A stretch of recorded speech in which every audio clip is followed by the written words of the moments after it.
I feel like I might be going crazy. The day before, I was at my son's funeral with my wife. The next day, I did the opposite thing. I attended my wife's funeral with my son. Looking at my son full of life in front of me, I started to doubt if I was dreaming. But the next day, I saw my wife perfectly fine again. But my son was gone. From that day on, my world was split in two.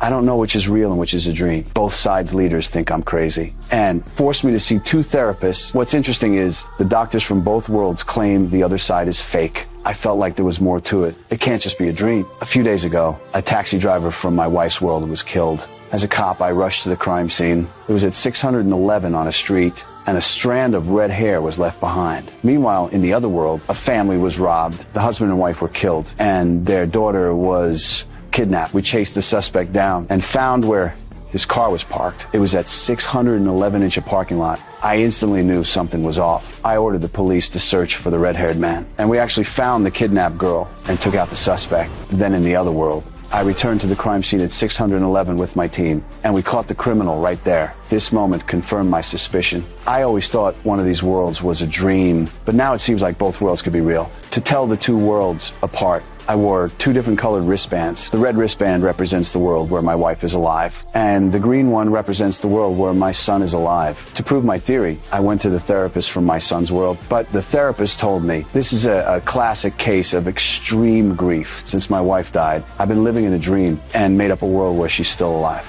But I didn't believe it, because the male doctor from the other world said the exact same thing. When the female doctor saw I didn't believe her, she showed me a copy of the Constitution to read. I read it fluently, as if I had studied it before, but this was my first time seeing the Constitution. Have you memorized the entire Constitution? No.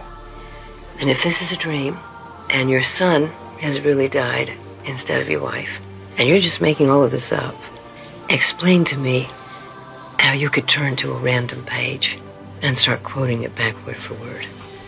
Yeah. Now I'm starting to doubt my wife's world. Could it really all just be a dream over there?